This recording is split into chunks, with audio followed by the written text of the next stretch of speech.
Video for Coach Clawson, and then Dr. Wente, President Wente will speak, and then AD John Curry will speak, and then Coach Clawson will speak. Following his remarks, we will have Q&A with the media, and then John Curry will return to the podium and have a Q&A with the media. We ask that we have mics around for the media. Please raise your hand. We will bring mics around, and so please state your name and affiliation prior to asking a question. And with that, we will start our ceremony.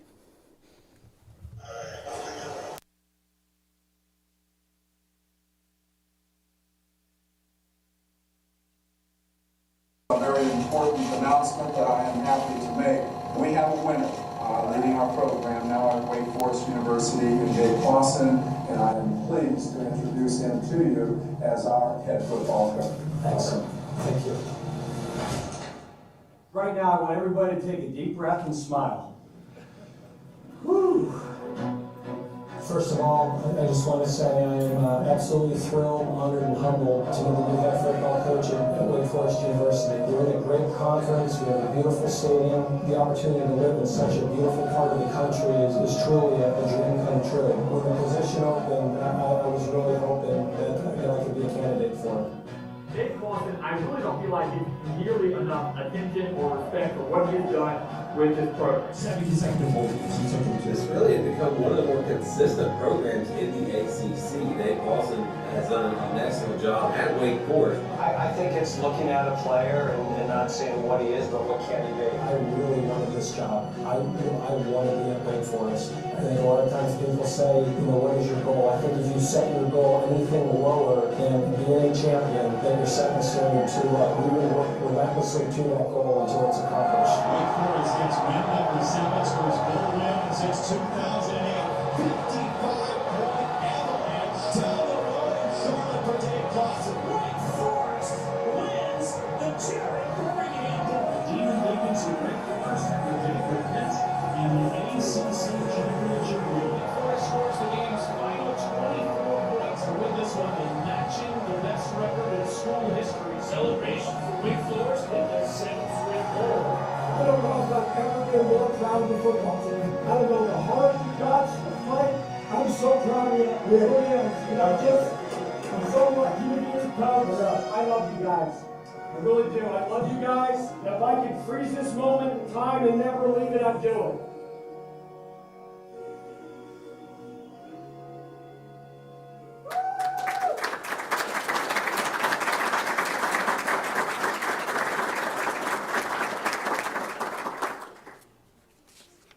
Good morning.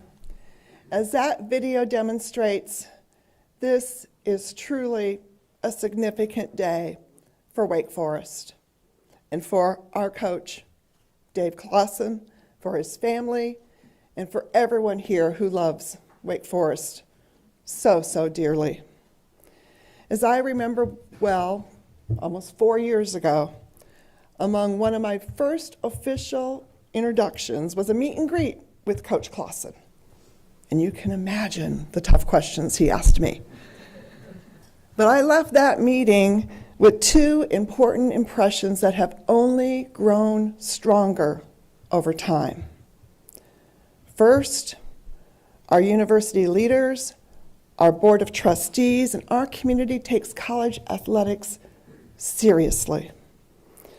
And we understand the influence that football in particular has on our connections to prospective students, to current students, as well as our alumni, to our Winston-Salem, to our Piedmont Triad region.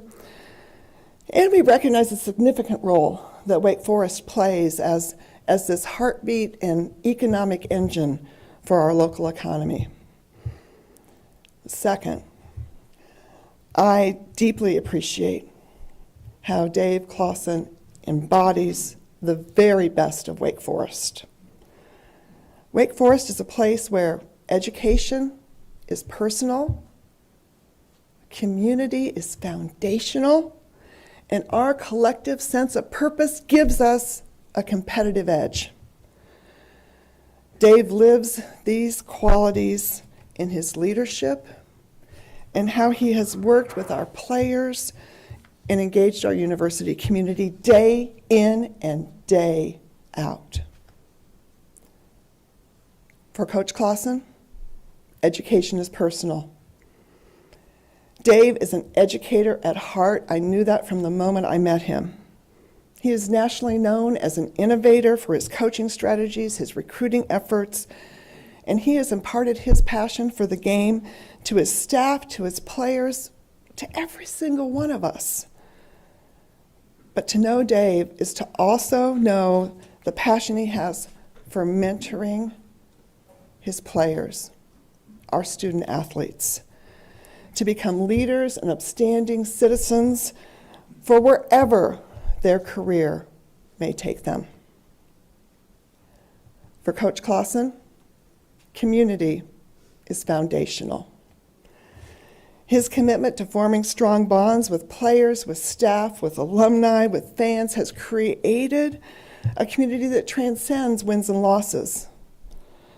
Dave has held himself and his players to the highest standards, to be role models for our campus and to see themselves as role models for our greater community, for society at large, teaching them to act with character and integrity and leading them by example.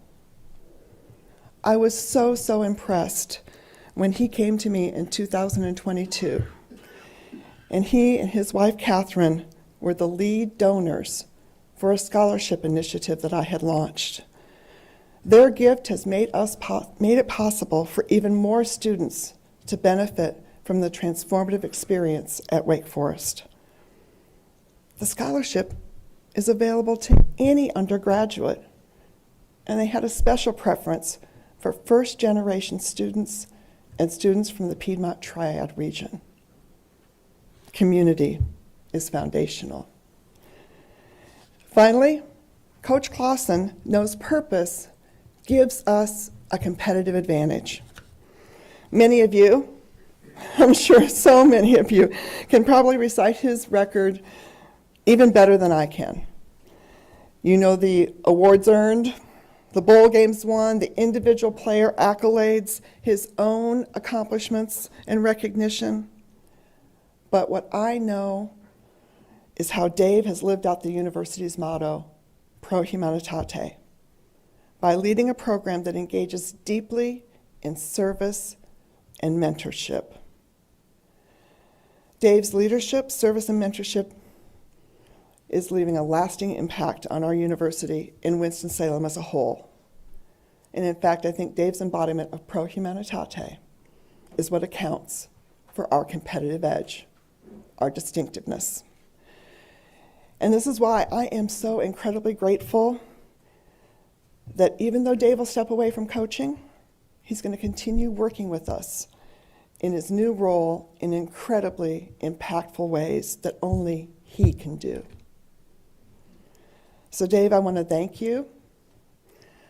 I want to thank your family for their commitment and their embrace of everything and their sacrifice across your incredible time here.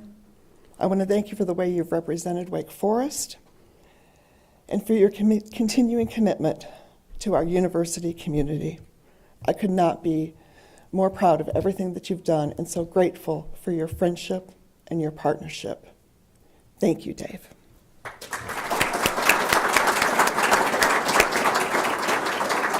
And I now want to turn the podium over to our Vice President and Athletic Director, John Curry.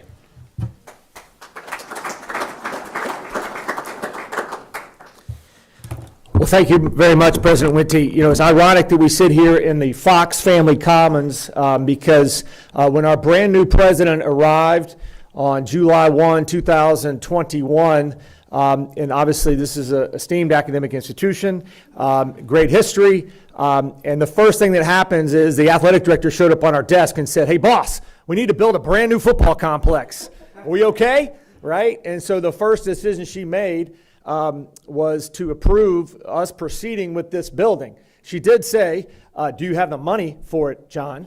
And I said, "Well, Bob McCrary's got us off to a great start, but if you'll just trust us, we can get this thing done." And people like Alan Fox and Ben Sutton and lots of others made this building the first building in the history of the university that was fully funded with a maintenance reserve for 15 years, and we also built this nice road out here out of that money too. So thank you very much, all that participated in that. I was instructed to not talk very long, so for the sake of today, I refer you to yesterday's From the Quad, which has a number of things that I wanted to say and share about of special memories and special appreciations. But this is really a celebration day, and there's lots of moments to celebrate in life, and sometimes those moments of celebration are bittersweet.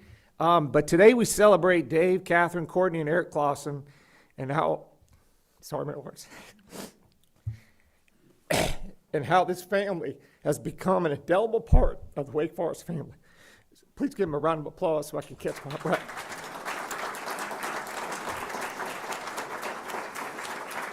All right. And so for 11 years, they poured themselves into this place. And they've driven, and they've pushed, and they've recruited, and they've done all the things to make this whole scene possible. But there's another group that came here 11 years ago, and that's Coach Clawson's staff who are in this room. So I'd like all the staff members of our football staff stand up for a round of applause. Stand up for a round of applause.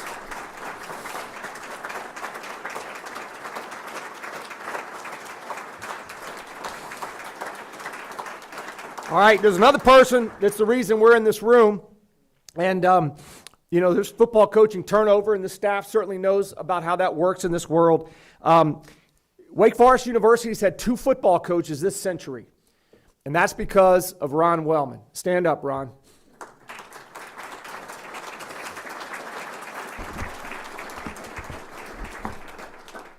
So it also put the hell of a lot of pressure on me, since you're 2-0 this century, and I'm undefeated. But you're only as good as your next game. This is the winningest football program in the state of North Carolina this century. This program has played at the highest level. We've won at the highest level, and we've created memories and connections for our entire community at the highest level. And it's happened because of the vision and determination and resolve of Dave Clawson. I can think of a lot of really incredible moments. The expressions on y'all's faces as we watched at the NC State game in 2021, and you saw what used to be a completely empty stadium. And if we played NC State, it might be half red, right? And that night it was all black and gold. It was a high-level football game across the country. And as I said in my note yesterday, the pride and just watching you satisfactorily enjoy what you had created for other people to enjoy, Coach. We also worked on COVID protocols together, right? We talked about testing, and we talked about when we could bring them back, and we talked about all that kind of stuff, and we got our nose swiped together every day for like 6 months. It seemed like, that happened in this stretch too. Just incredible thing. And I was talking to Ben Sutton the other day, who, along with Bob McCrary and Dave and Ron and Dr. Hatch and others, and continuing to presence, we're standing in a place, and I wanted to have this thing here. I didn't know if we'd have enough room, but imagine 11 years ago where we were standing. Anybody know where we're standing? We were standing on a hill in a forest, right? None of this was here. None of this was here, right, Dee Dee? None of this was here, right? And so if you think about where we are now as a football program, but it's not just where we are as a football program. If you think about Wake Forest, because of Wake Forest football, is the fastest growing brand in the Power 5, right? That's happened since 2019 on the strength of 7 consecutive bowl games that millions and millions of people watched. And that impact now, with the highest number of applications in the history of the university, the most competitive application pool in the history of the university. Dee Dee, we got the most people coming to games and impacting our community from an economic development standpoint in the history of the university. The impact of this university has never been greater. A couple of years ago, John Makovic called me out of the blue one day, who coached here, with Coach Faircloth back a long time ago. And Coach Makovic wanted to make a gift to Wake Forest. And he left Wake Forest a long time ago. And I said, well, you need to talk to Barry. He'll set you up, Coach. And Coach Makovic said, I want you to tell Dave Clawson on behalf of all the people who played here and coached here, thank you for making football important at Wake Forest.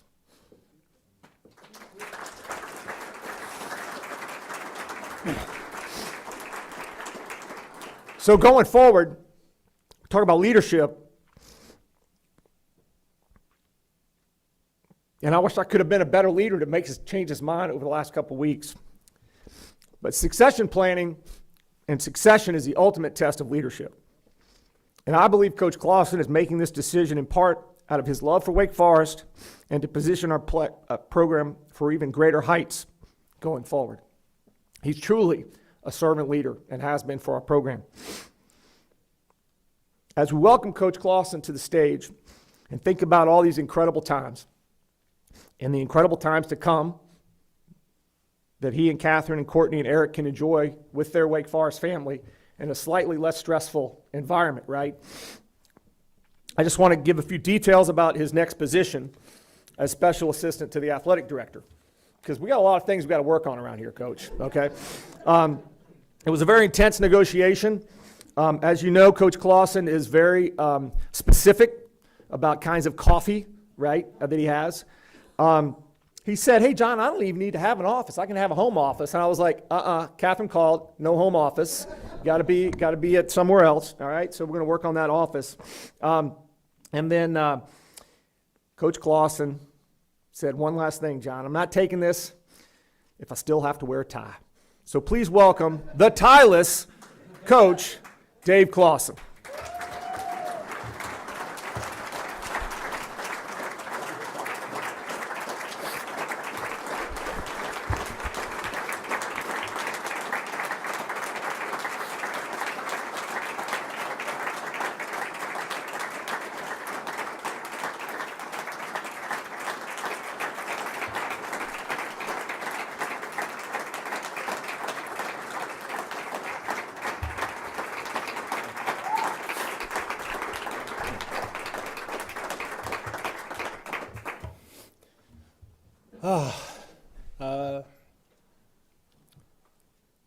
Good morning.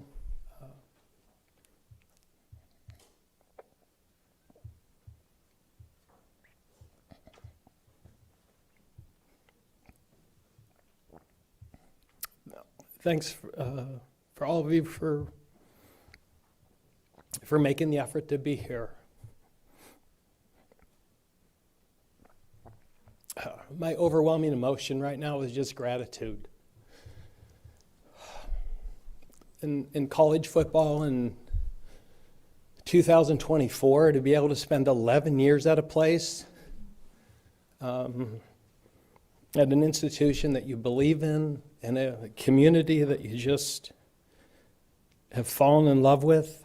You know, I believe in Wake Forest. I believe in what it stands for. We love living in Winston-Salem. You know, this is our home. And I'm incredibly lucky that I could spend 11 years at this crazy world of college football in one place. You know, I met my wife in February of 1995, and you know, this February it'll be 30 years that we're together. And when we first started dating, I was the offensive coordinator at Lehigh, and my boss was Kevin Higgins. He was the head coach. And that first season that Catherine and I were a couple, at Lehigh, we beat Lafayette. We came from 16 points down in the fourth quarter. We won in double overtime, and I jumped Kevin, and we were hugging, and I was crying. And when Catherine saw me afterwards, I was all teared up. And then like 15 years into our marriage, she said, you realize the only time you've ever cried around me is when you guys beat Lafayette. You didn't cry when our kids were born. You didn't cry at our wedding. You didn't, you know, I think you have some issues that you need to work through emotionally. And, you know, so either I've evolved or whatever, but, you know, I'm sure as I go through this, I'm going to stop a few times and get teared up. But there's a kind of a cheesy cliche in coaching that there's only two types of wives for coaches, and those are great ones and ex ones. And the greatest blessing of my life is my wife.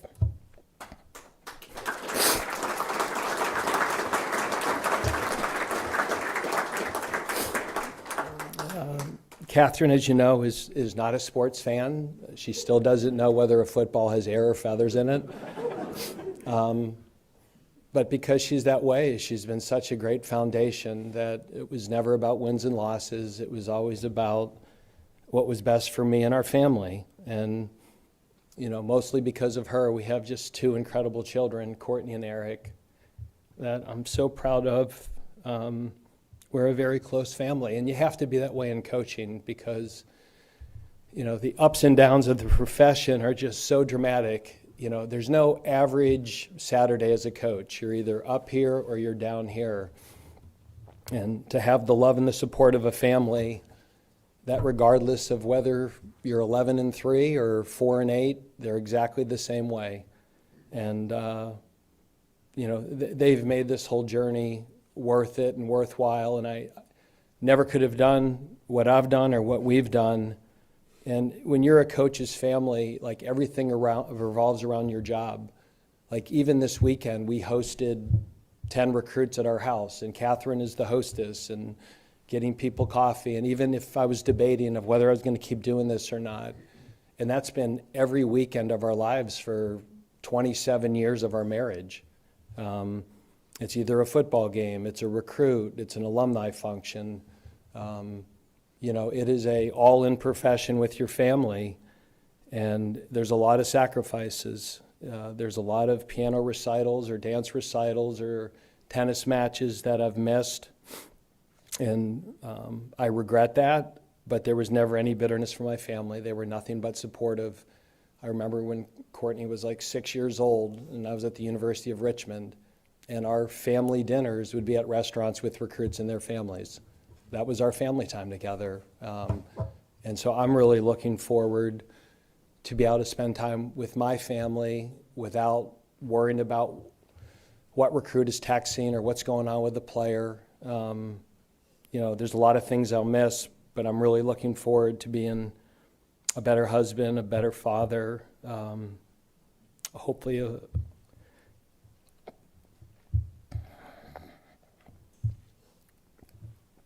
better friend than I've been able to be to a lot of people in the life that I really care about. So I thought about it. Today's the first time in 47 years that I haven't been part of a team.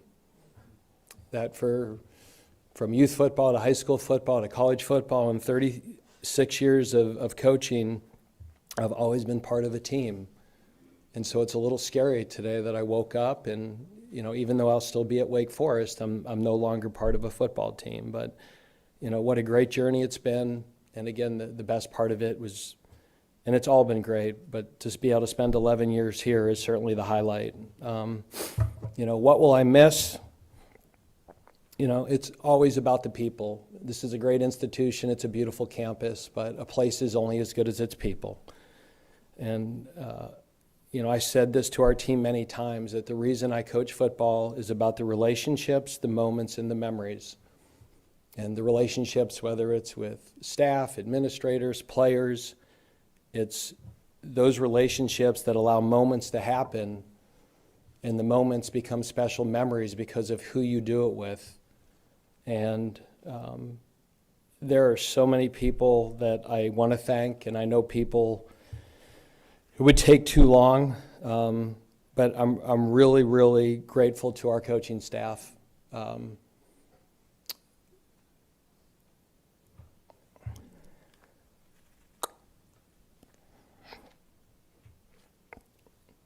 The hardest part of this decision is I know the impact it's going to have on their lives. And for that reason, I wanted to try to keep going. You know, I mean, there's going to be a new head football coach here probably within a week, and a lot of people I deeply care about are going to be out of work. And that's been the biggest holdup for me, is I just know the impact it's going to have on a bunch of people that I care about. And so I want to thank our whole coaching staff. You know, I mentioned Kevin earlier. Kevin really gave me my first big break in 1994 when he named me the offensive coordinator at, I think I was 26 years old. And he's been an incredible mentor to me and a friend. And, you know, I think back about Dave Cohen. Dave Cohen and I GA'd together in 1989 at Albany. We shared a house in Albany, New York with 7 other people. We paid $129 a month for rent. And he lived right down the hallway for me. And I just think it's kind of cool, Dave. We're going full circle, right? We started together and we're finishing together. And he was my first coordinator at Fordham. I always said, when you hire friends, you take a risk, because some friends will take advantage of the situation because of the friendship, and others will work so incredibly hard because they want their friend to succeed. And Dave was always like that with me. And you know, whether it's, you know, Warren and Hunt, that we've spent 16 straight years together, and Wayne, who was with me at Richmond in 2004, and Chad Berry, who's been with me for 14 or 15 straight years, and guys like James Adams and Brad Lambert, who have such a history with Wake Forest. And I can't go through everybody, and please don't take offense if I just didn't bring your name up, but you know, what I wanted to always build here was a family atmosphere. And so our staff wasn't just a collection of coaches. For a lot of them, there was a deep and long history here. You know, we were friends and family before we recruited. You know, the operations staff, the recruiting staff, the equipment staff. You know, Brian Daniels joined me from Bowling Green. You know, just so many good people. And I'm hoping and praying that some of them can stay. I think Wake Forest will be better if they keep some of the people, but you know, the new head coach has to do what he has to do to drive Wake Forest football forward.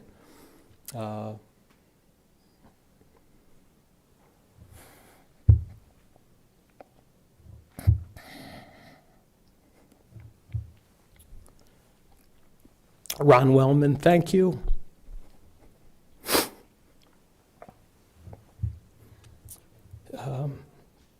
Bringing me here, the mentor you were, the human being you are. You know, what an example you are in this profession. And I've always been extremely proud to say Ron Wellman hired me. Because people know what Ron's about, and the fact that Ron felt that I would be a good fit for Wake Forest is all the confidence I ever needed. And when you're 3-9 and 3-9 your first 2 years and your AD has your back, that's extremely meaningful. And, you know, Ron was there for me. You know, Nathan Hatch.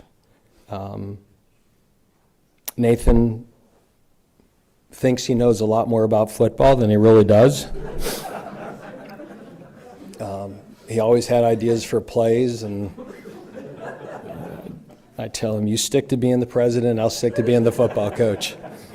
But Nathan was always fun and very supportive, and you know, anytime there's an athletic director transition and a presidential transition, football coaches really get nervous.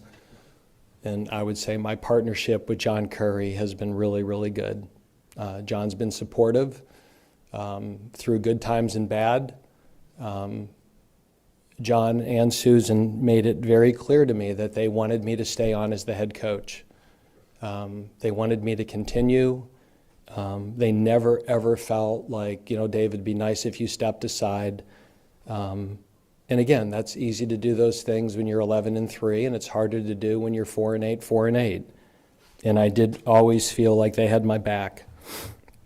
To the supporters, the alumni, the donors, again, there's 1,000 of you, but certainly a few stick out. You know, what Bob McCreary has done for Wake Forest football was transformational. None of these facilities would be possible without Bob. And what a great friend he's become. Ben Sutton, I know Ben's here. Where are you, Ben? just I love you.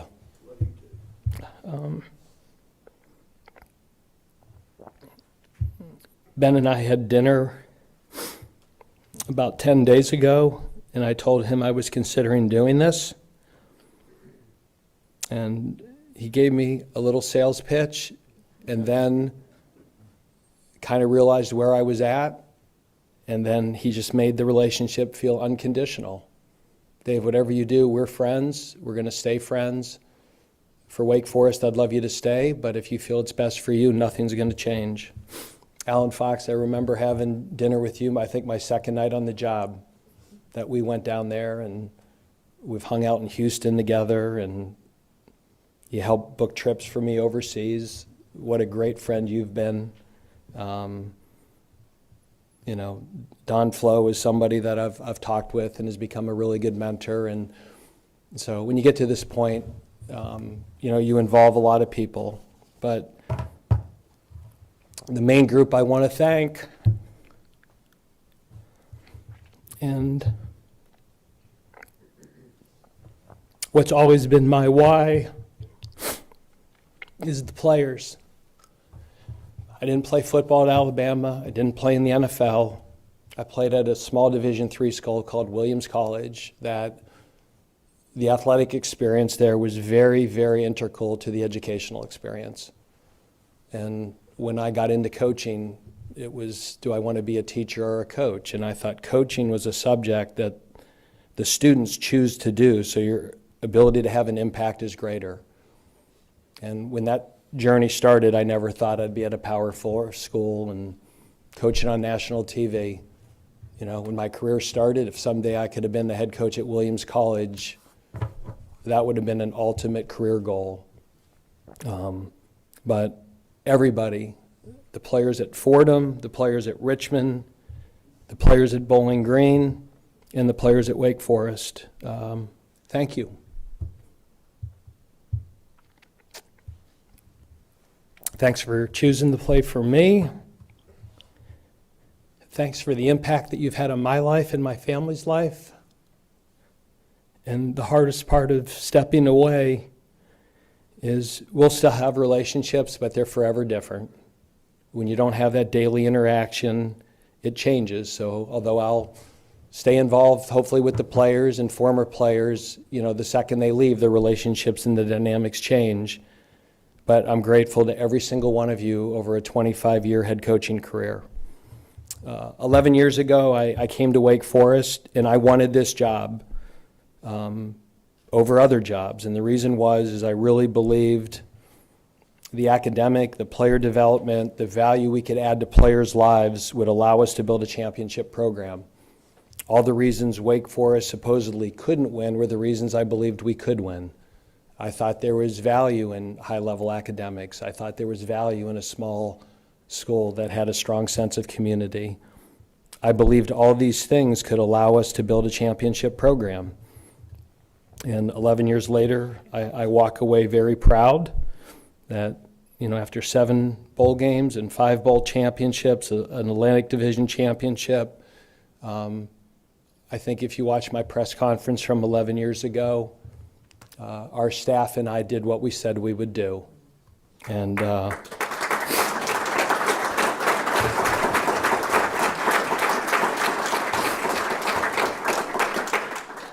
the hardest part of this was, you know, unfortunately the players aren't here now, so I had to tell the players through a Zoom. And it was hard to see all their pictures in a Zoom call. I would have loved for that meeting to be in person. But, you know, nowadays, you know, timing isn't always ideal. And, you know, I lost it a few times on the Zoom call. And it was difficult, because that's the hardest part for me is stepping away from those relationships. So people may say, why now? And very simply, it's time. That kept resonating. I thought about it a year ago, and then a week later I was so energized by the recruiting. We were able to keep some of our best players. You know, we signed a quarterback I was excited about, and I really a week later, like, no, I'm doing this and I'm all in. My energy level was great. And I kind of hoped that would happen this year. And after the first week when the season was over and we were doing all the licensing contracts and all that stuff, and that's where I called Ben and we had dinner together, and I told John, and I said, John, I just think you need to know that I'm thinking about this. This is different than a year ago. I don't know if I'm going to get back to a point that I'm still the best leader for this program. And I really wanted to keep as many players as I could here, whether I was the head coach or for the next head coach.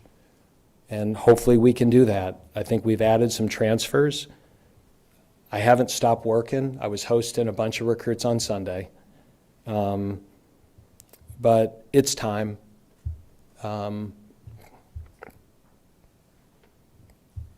All good things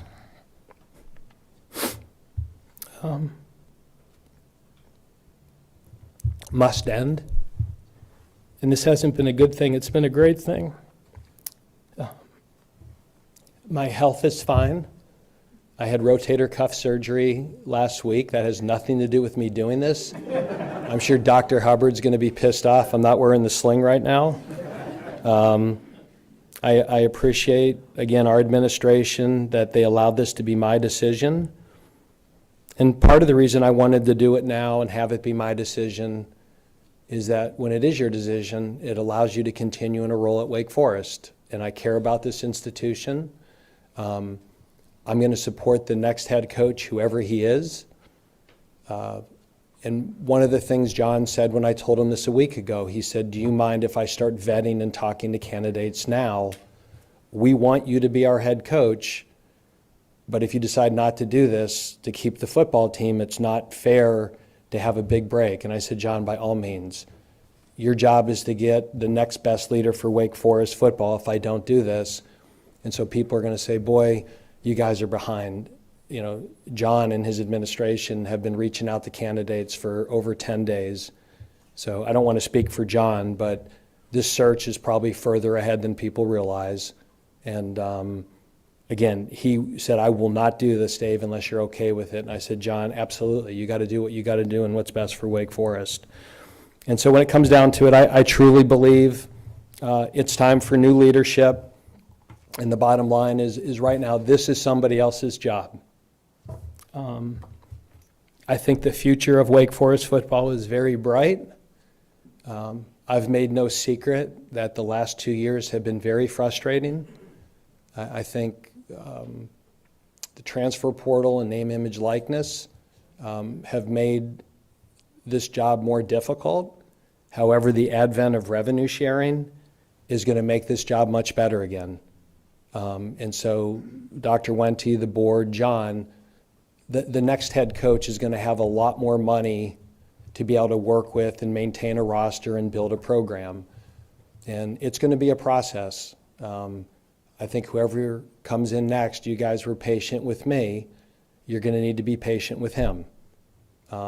You know, just the last 2 years, recruiting and all that stuff and losing players has happened here. And so I think it is going to be a little bit of a rebuilding job, and I just asked whoever it is, give them the same support and patience that you gave me. And if you do that, I think Wake Forest football is very well positioned to be successful into this next era. And this is a new era, and I just think with a new era, there needed a fresh start and fresh leadership. And I really believe this is the best time for new leadership for Wake Forest football. It's always been what's best for the program, and I don't think me continuing to do this job right now is what's best for Wake Forest or Wake Forest football. So again, grateful for all of you.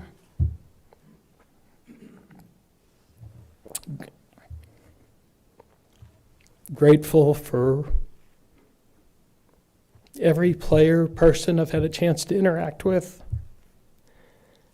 I love Wake Forest. I love the people here. And just thank you for the privilege of a lifetime. Go Deeks.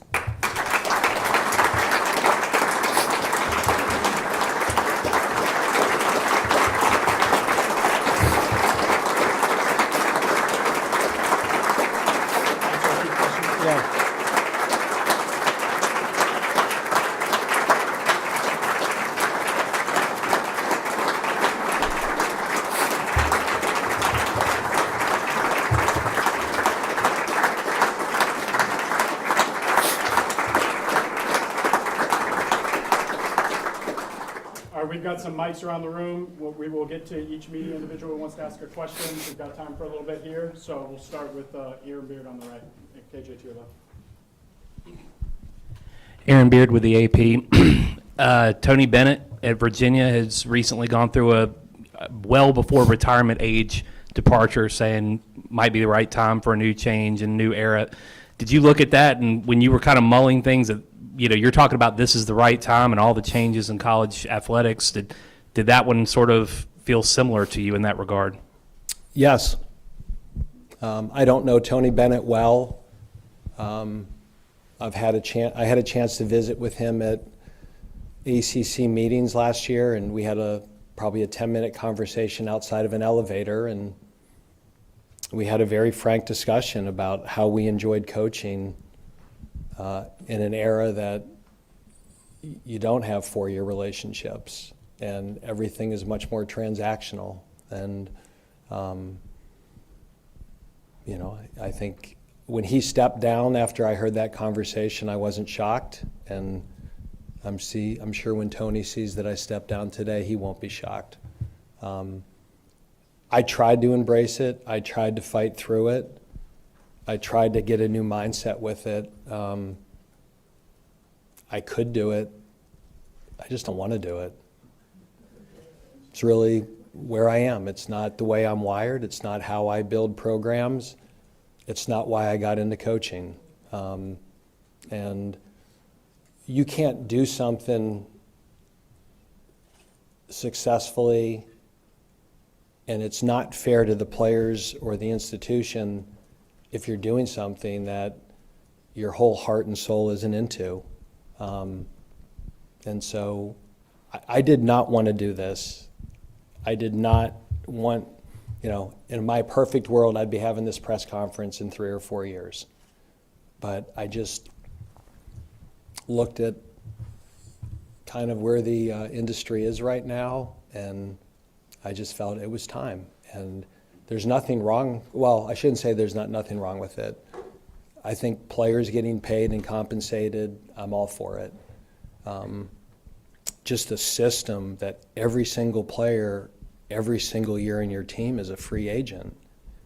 And we've probably had 4 or 5 players leave Wake Forest in the past 2 years that were 1 semester away from graduating because another school gave them another $25,000 or $50,000. And that breaks my heart. Like, this school is incredible. The education you get here, because of how personalized it is second to none.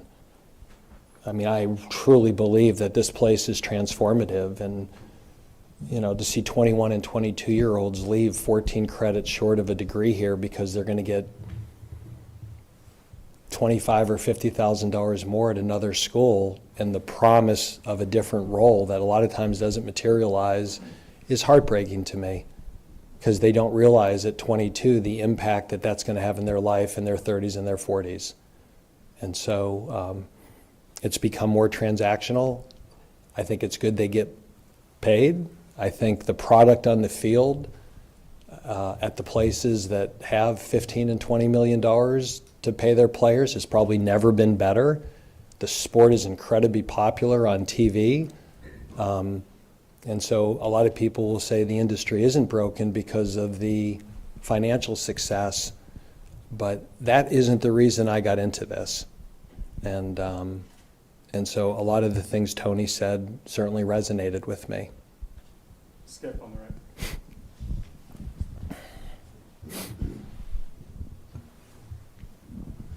Coach Skip Foreman with the Winston-Salem Journal. Are we seeing an era in which this current trend of NIL, transfer portal situations are going to drive more coaches like you and Tony Bennett out of the business? Is this a situation where people are going to say, I can't handle this, and they make this decision? I don't know. I think all of these decisions are personal and independent. You know, every coach has to make their own decision, and I mean, this isn't the only reason I'm doing this. You know, the life of a coach is a very, very narrow life. The hours we work, I mean, I maybe get 5 weekends a year. The hours we work in the season, at some point, it just becomes too much. And I've done it for 36 years, and I love my family, and I have great friendships, and the amount of really good friends that I've missed their kids' weddings and family events I haven't been able to go to, I want to go do those things. And so I'm at peace with the decision. You know, probably the only person upset with this decision is my accountant. And that was never, ever why I got into this either. It never was. And so I did not want that to be a factor on the decision. I'm at peace with it, you know, and I don't know, I've never not coached. You know, I need to get a little bit of time away and kind of reflect and hopefully add value to Wake Forest in a different way, because I do believe in this school, and you know, I'll do as much. Well, I'm not going to say this. I'm not going to do as much as they wanted me to do. I've told John, we went for a walk the other day, and I just said, like, what is your expectations of me in this job? Because I'm not going to be here every day. I want this to be high impact, low volume. And I really hope I can find something outside of coaching that I find fulfilling, meaningful, purposeful. I hope that's the case, but I'm a coach. I've done this for 36 years, and there's so many parts about the job that I love, but I need some time away to kind of refresh, refocus, and figure out what's next. And I really hope my role with Wake Forest will be something that I find very fulfilling and purposeful, and you know, it becomes a long-term arrangement. But I have no idea. When I leave here after I pack up my office in the next 2 days, I'm jumping off a cliff, and I'm really not quite sure where I'm going to land. John on the right. Dave, John Johnson, WXII. You kind of touched on a little bit. What does this new role for you at Wake Forest look like? And will you be involved in the coaching search with John Curry and the decision of who is going to replace you? I told John that I just want to assist him in any way. I don't think the former head coach should pick his successor. I don't think that's healthy. He's already had me engage with some of the candidates, and I've told all the candidates the same thing, that I'm leaving this place on good terms. I'm not bitter. There's been an 11-year investment personally and professionally here. I want to see Wake Forest football be successful. I think there's things I can help with the transition, but I don't want to be the old coach in the office that's overlooking you or second-guessing you. And I've told every one of them I will be as involved or uninvolved as you want me to be. You know, I don't plan on going to practices. I don't want the players, if they're upset with something, feeling they can come to me and express an opinion about the new head coach. They're going to have a new leader, and all I want to do is help them navigate Wake Forest. This is a very, very unique place in the world of college sports. And I think its uniqueness and its distinctiveness is its greatest advantage, but you only can utilize that if you know what those things are. And there's a learning curve with that. And if I can help the new coach on that learning curve, I'll do it. If the new coach says, Dave, stay the hell away, it's my program, I will stay the hell away and do nothing but support him. Tony on the right. Dave, Tony Siracusa, last word on college football. You and I have spent a lot of time talking about the big picture stuff of NIL and the portal, the December calendar and the toll it takes on coaches. Does this move perhaps free you up? And we've joked about a bigger role for you in the broad scope of college football.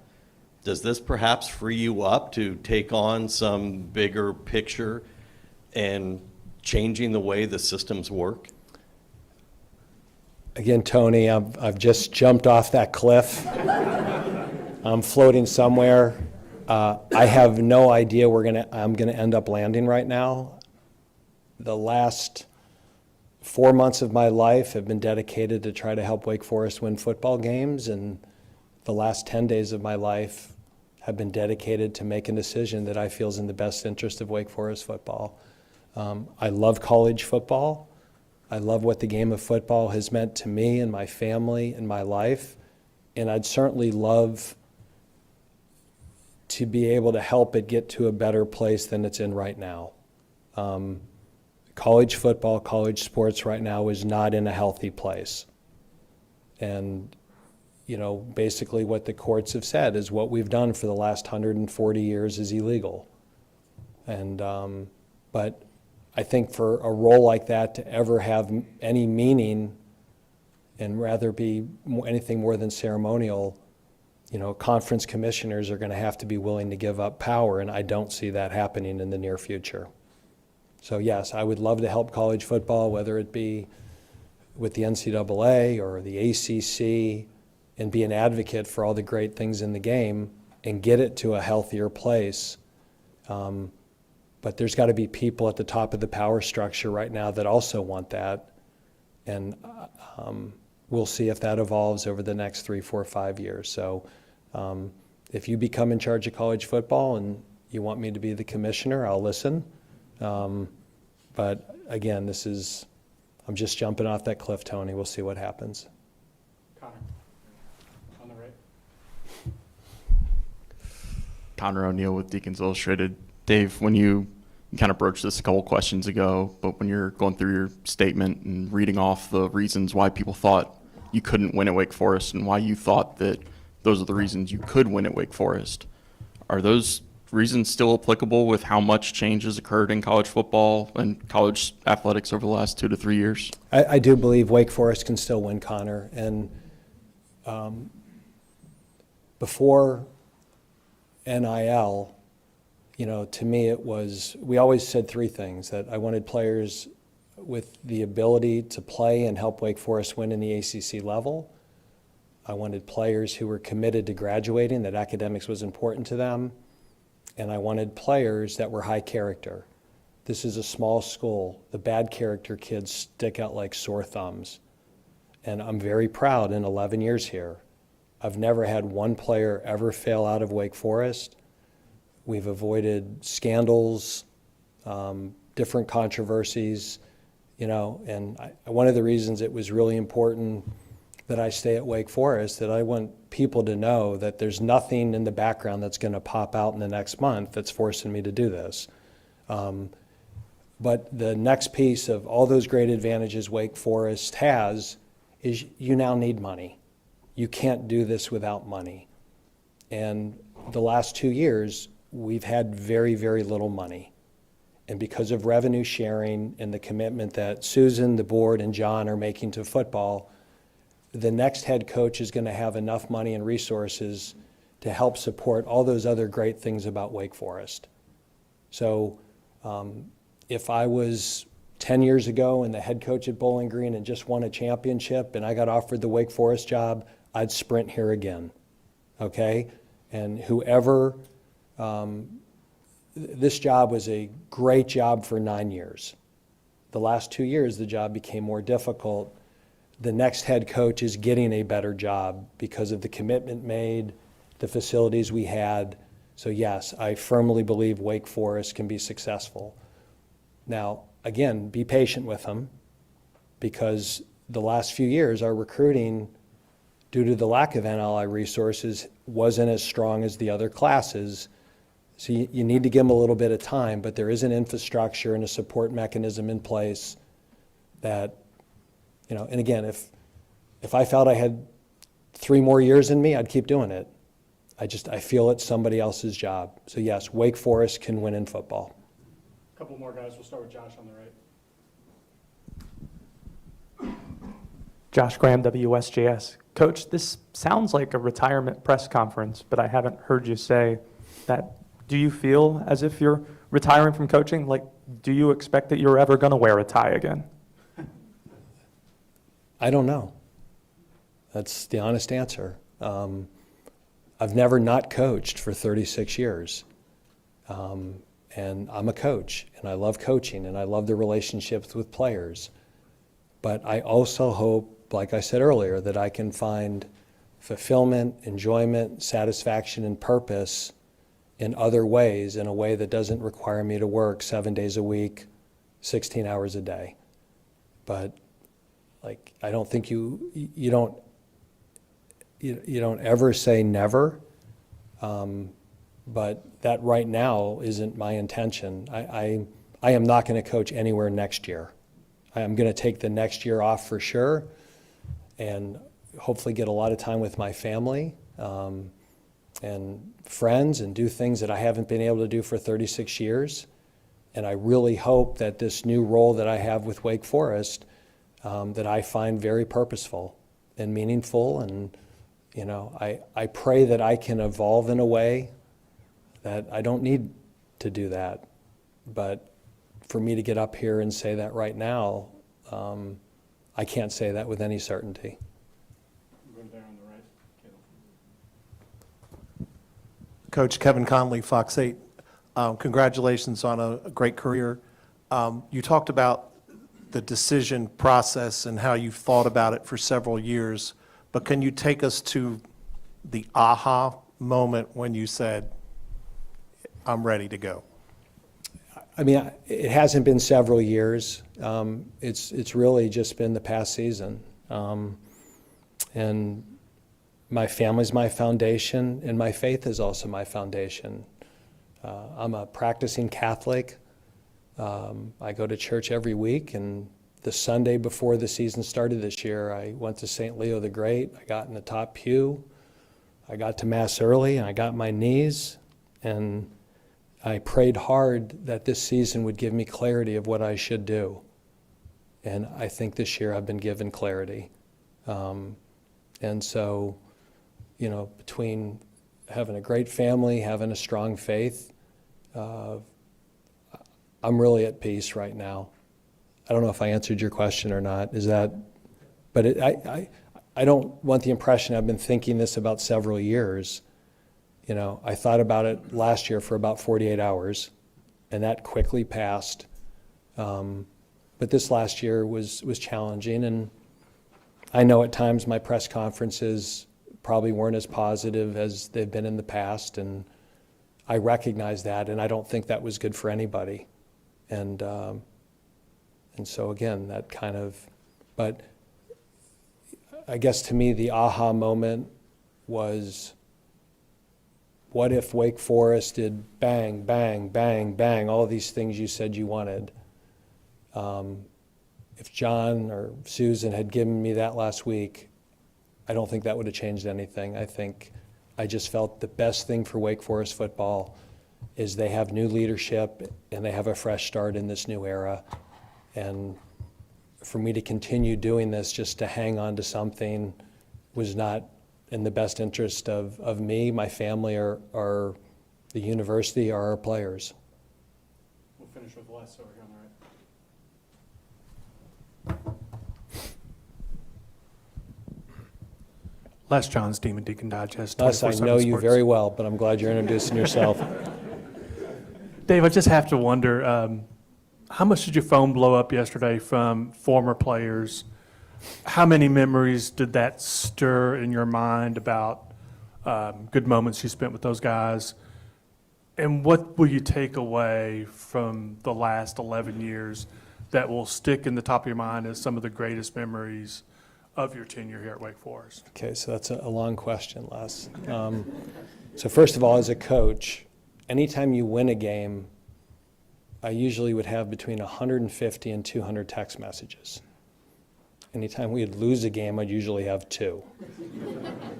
And Ben was always one of them. And so right now, I probably got between 300 and 400 text messages yesterday from fellow coaches, guys like Mike Elko and Clark Lee called me and thanks for the impact I've had on their career. Dabo called me, Mac Brown called me, but the most meaningful texts were from former players.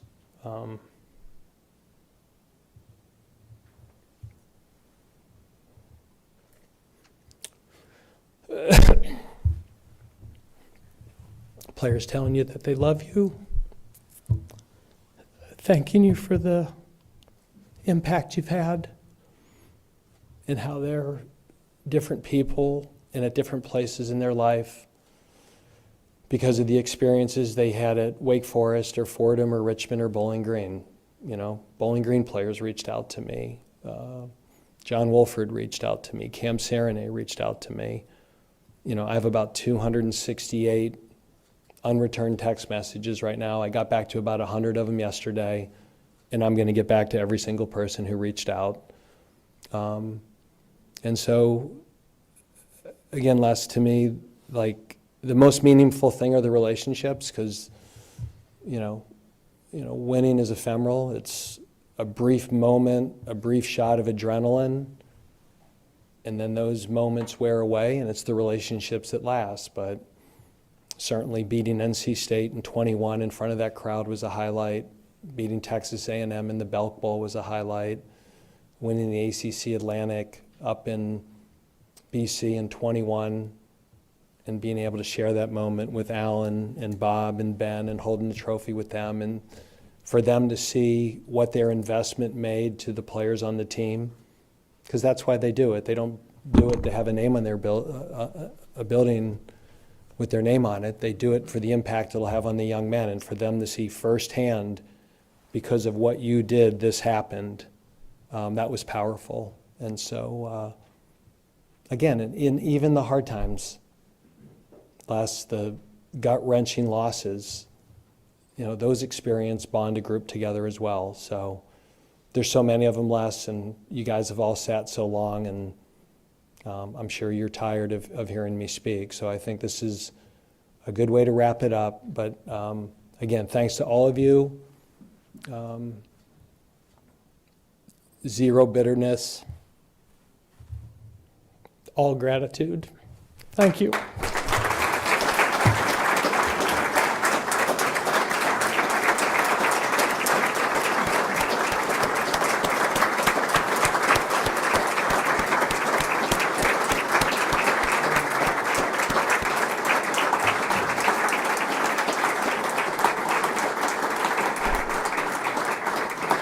All right, we will wrap up with a few questions from the media for AD John Curry.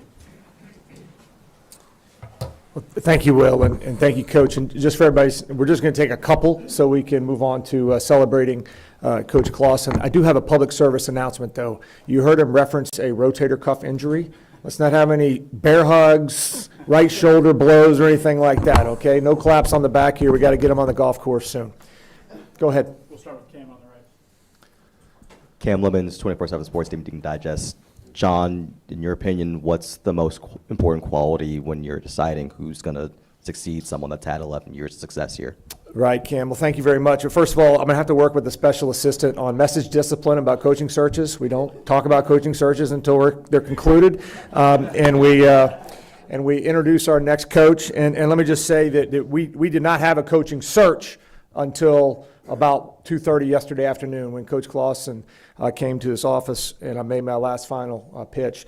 As Coach Clawson referenced, you know, part of my job that I learned from Ron Wellman is to be prepared and think about things. And I'll tell you a funny story, Cam. A couple weeks ago, Coach Clawson, you know, shared that this might be something he wanted to do. And so I did, you know, what an AD is supposed to do. I went back and I started like looking at, you know, the proverbial list and all that kind of stuff. And I started writing out all the characteristics of what we'd be looking for a head football coach at Wake Forest. And you know the punchline, right? It was Dave Clawson, okay? So about 95% of my time over the last couple of weeks has been on Dave Clawson, which I did not succeed in. and about 5% of my time has been on characteristics. But this is an incredible job, an incredible place. It's a better job than it was 11 years ago. It's a better job than it was before last summer, thanks to the president and the board of trustees, as Coach Clawson said. John on the right. John Johnson, WXII. What does the timeline look for this hire to replace Coach Clawson? When can we expect, or when do you expect to have a person in place for this program? Right. Also learned from AD school with Ron Wellman. You don't put artificial deadlines out there and all that kind of stuff. But I think you heard, I hope I'm getting these right, boss.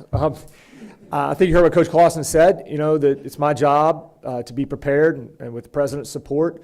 And I've got a hell of a search consultant with this guy right here to be able to move things along so we can shrink the period of uncertainty for our student athletes, but also our staff, as Coach Clawson mentioned. Hey, John, Tony, Syracuse, the last word on college football. Since Dave is now taking on a role of advisor, a new role doesn't presently exist, it's being created, what is it that you're looking for from him in terms of input going forward for the football program? It's not just input for the football program, Tony. I'd say over the last 2 or 3 years, we were done with the crying portion, but I may go back to it for a second. I'd say over the last 2 or 3 years, we've probably had the closest relationship we've ever had. And we've had a lot of long walks through the forest and talks on different places and stuff like that. So I'm really looking forward to more of that. I did send the coach a text yesterday afternoon. I said, part of your responsibility as special advisor is to advise on things that when you think I'm wrong, right?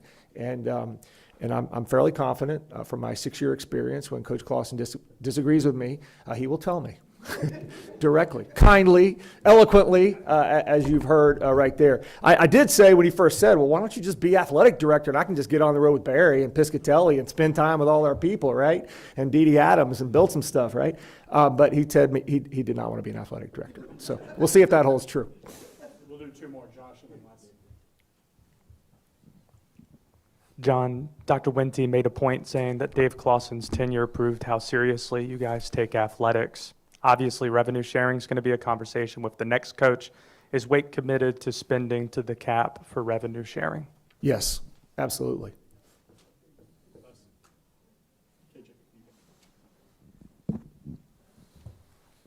John, I've got kind of a two-parter. First of all, what's been the primary main message to current players? And then second, given what Wake Forest is and what you guys want Wake Forest to continue to be, can you still compete, given all the changes in collegiate athletics, can you still compete in college football at the highest level in the conference and nationally? All you got to do is look what's happened here. And you go back to 1953. Go back to 1953 when Wake Forest came to Winston-Salem and, made a really courageous decision to join the ACC instead of staying with the Southern Conference or whatever. And then you go into we didn't have a stadium. We had a really old arena, right? And this community came together and helped Wake Forest, Burt Bennett and other people helped Wake Forest build a stadium. And then we got into the 1970s and we didn't have an arena. How's Wake Forest going to be successful, right? And then, Ron, the conference expanded. We added Florida State.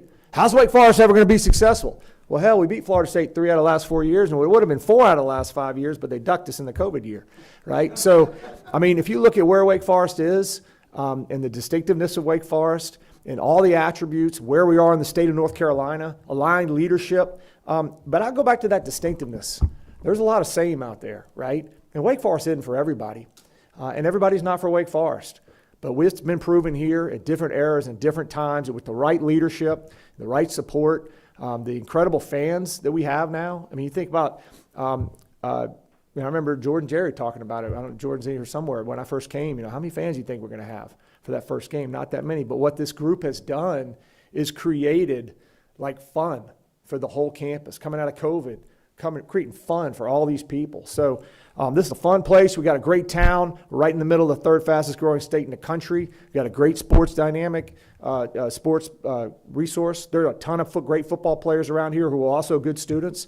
Absolutely. Wake Forest is going to be successful, and I'm absolutely convinced that at some point the special assistant and I will sit in the suite and watch us win another championship.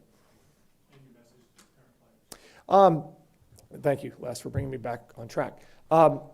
You know, like Coach Clawson said, I mean, this is an incredibly close group of players, and we all talked about it this year, how resilient this team was and played every snap, and I think that that's reflected in the character of all of our coaches and the leadership that Coach Clawson provides. And so, as Coach Clawson mentioned, these players love this staff. They love Dave Clawson.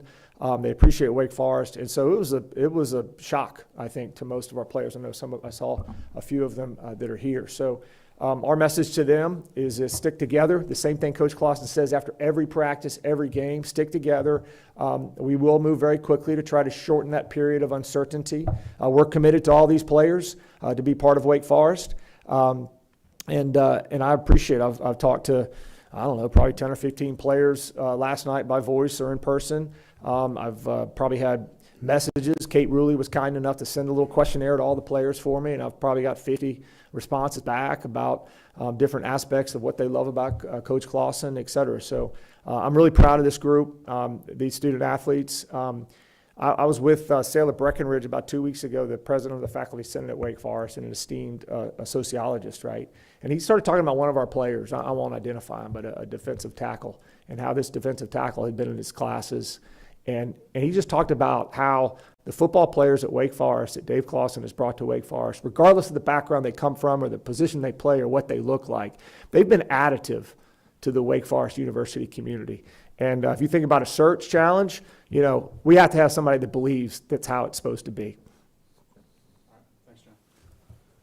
All right, thank you all for coming today. We appreciate it, all of your coverage and everyone coming today. We do have food in the back, and feel free to reach out to our staff if you have any questions.